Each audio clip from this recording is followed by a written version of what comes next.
Team.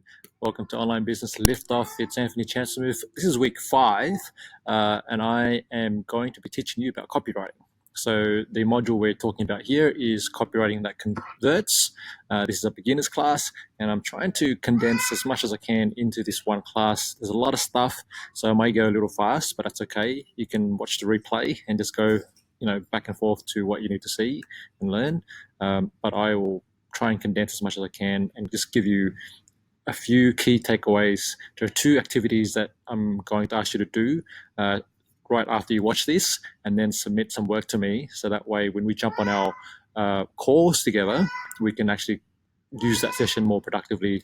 I can actually review your work and give some constructive feedback to help you really get your copy nailed. Okay, so let's get into it. So again, I'm Anthony Chancellor. I'm the director at Simple Creative Marketing. I'm a content strategist and a copywriter and a speaker as well. And I've been doing this business has been running for about just over 3 years now. And I've been in and out of entrepreneurship and startup world for almost 6 or 7 years now. So a lot of lessons along the way. So I'm really excited to have you go through this journey with us at OBL, because and you've got some wonderful, tremendous mentors involved in this project. Okay, so let's go. This class will cover a few things. We're going to look at what's actually possible with copywriting when you do it well. We'll give you a definition on what is web copywriting, specifically for the web, because you can do copywriting for print and you can do it for other things as well. But our focus is obviously going to be on web, seeing as we are launching online businesses. We'll also look at how do you actually write effective copy, what are some key elements that you need to incorporate to make sure that your copy is maximized. So I'll give you a couple of examples of copy that stands out. I'll teach you a bit about learning to speak your customer's language, which is very critical to make your copy actually work. I'll cover features versus benefits, what's the difference between those. We'll talk about headlines and why they matter.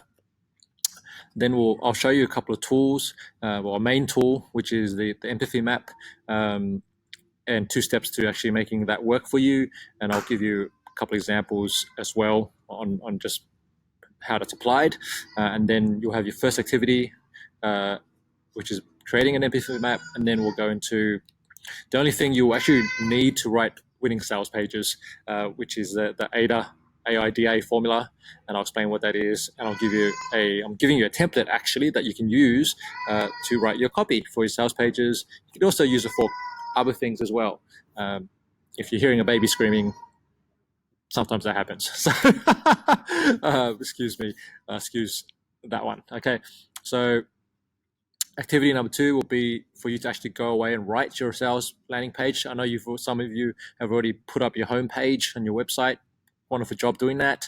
And so you can then use the template to apply the lessons from this particular module onto your homepage and actually make your homepage much better from a copywriting perspective and hopefully from a sales conversion perspective, which is the real goal here. We want to actually write copy that gets people to buy your thing, to opt into your email list, to convert, whatever that is for you. Okay, and at the end of this document, I'll give you a list of resources and references that you can look at if you want to dig deeper into the world of copywriting. Okay, so let's move on. I'll also share this document with you as well, so you can actually scroll through this as you're watching the video as well.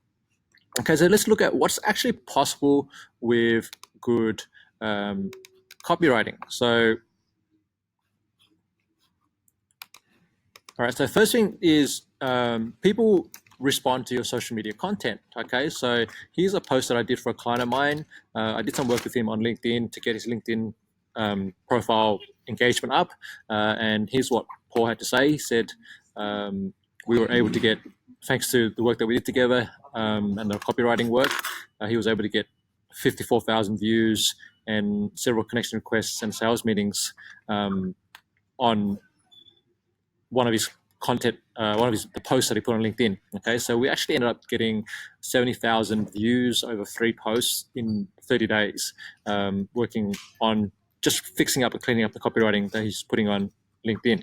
Okay, so that's one thing you can do. Second thing you can do is you get people to open up and read your emails. Okay, so here's Scott. I've been working with him on improving his email marketing. And here's the result we've got highlighted here. So most of our emails that go out have a 50% plus open rate and equally high click-through rate. So the copy that Anf has written for us has really resonated with our target audience and achieved a fantastic result for us. Just to give you a comparison, in the world of in the industry that Scott's in, which is business and finance, more business, he doesn't really do finance. The average open rate is 20.47%. So we're getting almost double that. So we're at 50% just by working on the copywriting. Okay, so if you want to look at you want to check your industry average for your specific industry, you can click on this link here, and that will you can look at it there. Okay. And the third thing that we can do, and this is really the goal here, which is people will buy your stuff. Okay. Here is a campaign I've been doing with B Ninjas, which is my client, which is an online bookkeeping company. Okay. And we did a couple of product launches a few months ago, and the result of all that, the work we did a couple of landing pages, and here's what we got. We sold 12. The goal was to sell 10 spots into a online cash flow course. We ended up selling 12, so that worked out to be $3,000 in sales. And then we also were able to generate $2,000 a monthly recurring revenue for another service that we launched, which is a cash flow forecasting service. Okay, and these were a result not only because of the copy, but the copy was one core element to the landing pages that we put up, and making sure that we were able to explain what we were selling, who it was for, the problems that solved. So these are all key parts of a landing page or a sales page, as you would know. And so therefore the copy, the words that you put on there, need to actually educate. They need to, in some cases, entertain. They also need to actually move people to taking an action with you. All right. So if you want to read more about those campaigns, I've left the link here for you. We actually broke down the campaigns. Okay. So there's sort of 3 things that you can actually do with effective copy. So I hope you're getting excited. Now let's talk about what is web copywriting. Okay. So here we go. Do you want web pages that sell your product? Do you want emails that readers will open, read, share, get people to buy? Do you want social media posts to get people to like, comment, share, subscribe, download, click through, all those good things? If you said yes to any of those, then you'll need to be able to write words, which is copy, that move people to take action. Okay, and you really don't want to sound sleazy or creepy when you're doing that. So this is another definition, which I quite like, around what copywriting is. So copywriting is the art of using words to inspire action. It's writing and action. That's what copywriting is about. This isn't writing for expression, though expression is sometimes useful to inspire action. This isn't writing for emotional connection, though emotional connection is often used and useful to inspire action. This is writing for action. Okay, so that's really what it comes down to. We want our words to move people to take an action. Okay, so well, how do you do that? How do you write effective copy? This is something that I want you to pin on the wall, or whatever it is, when you're about to write your copy. When we get really clear about who we're writing for, what they struggle with or need or desire, and what action we want them to take, it helps us as writers to get the right perspective. Okay, so quickly recap here. It's 3 things. 3. One is who, so identify who you're speaking to. That's your ideal buyer. 2 is what. So what are the struggles, their needs, their desires? And the way we work that out is we're going to use a tool called an empathy map. So I'll share that with you in a moment. And 3rd is, what's the action? What's the next logical step for them to get the solution to their specific challenge? All right. So let's look at a few examples of standout copy. This is from The Hustle, which is basically it's a newsletter, and a link to it's here. And you can see here, like straight away, they've got images. The background is an image of a couple of young men. That's obviously their target audience, right? So, and then the words. All that's on that page is 1 paragraph, 1 sentence, and a subscription box, right? So that's the only thing they've got there. And if you look at the way it's been written, it says, your smart, good-looking friend that sends you an email each morning with all the tech and business news you need to know for the day. Sign up today and climb aboard our growing pirate ship. So they really worked out who their ideal subscriber is, and they've delivered a message that actually resonates with that person. Okay. Now this email list is something like 20,000 subscribers from last time I checked. So it's definitely working well for them. Okay. Here's another one. It's called the Packed Coffee Kit, and I just found this on Kickstarter yesterday actually. And what is these guys are creating a coffee kit for travelers, and here's the copy they're using to explain it. So it says, we searched for years for a coffee kit for airline and hotel style travel that had everything you need to make great coffee without leaving your room, but we never found it. So we made one. All right. So very clearly articulates who it's for, when it's used, and what problem it solves. All right. So that's packed. And I'll give you just two more. One more is Who Gives a Crap, which is, let's see if you can work out what they do if you don't know who they are. Here's the copy right on the landing page on their homepage. Stop wiping with trees. Buy 100% recycled toilet paper. Switch now. Okay, so in one sentence or two sentences, very clearly articulates what it is and what their mission is, and how it relates to the buyer. Okay, so obviously there's pictures of trees here, but the words itself, you even took away the pictures of the trees, these words would still make sense, right? And they've got a lot of personality. Even the brand name is Who Gives a Crap, which is a pun, obviously, and so they're very smart. Horse salons, tell me if you like this one, where the women you hate have their hair done. All right. So if you can relate to this emotion, what's the emotion being conveyed here? Or if you can relate to this, if this gave you a bit of a laugh, then the job of the copywriter has been done well. Okay. So let's move on to learning to speak your customer's language. All right. So as you can see from those examples, really understanding the customer and how they communicate, and then using their words in your copy is the key. All right. So as I've written here, it's important when you're writing copy that you use their actual words, not yours. Also, how aware is your audience, right? This question is important. So legendary copywriter Eugene Schwartz explained the concept of audience awareness in his book, Breakthrough Advertising. Bit of a dry read, but if you're really into marketing and advertising, then it's definitely worth a read. You can definitely learn some few things from there. But this is one of the critical messages that come from that book. There are 5 stages of buyer awareness. Right? There's stage 1 is the most aware. Well, let's call them levels rather than stages. All right.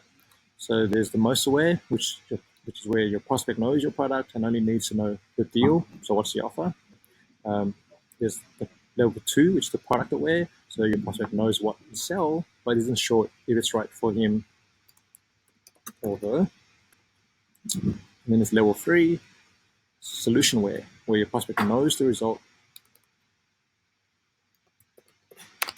he or she wants, but not that your product provides it. And then level 4 is problem aware.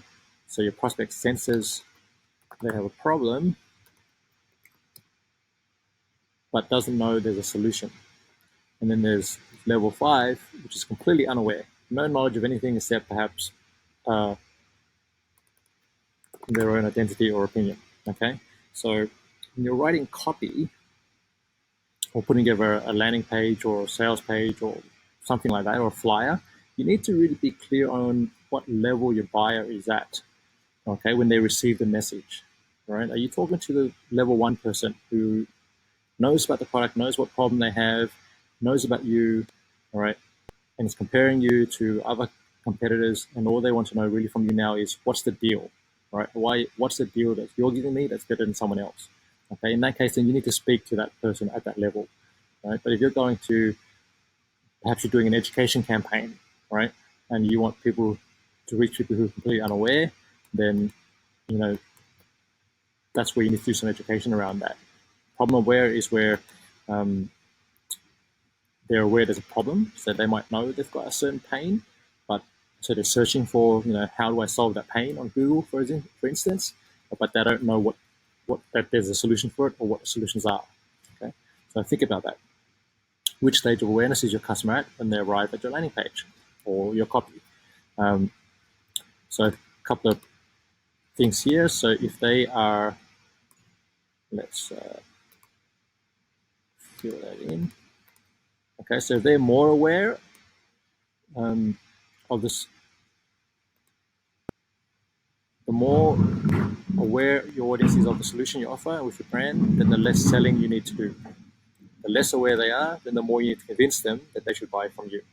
Okay, so you just need to understand where they are in terms of awareness. Now let's talk about features versus benefits.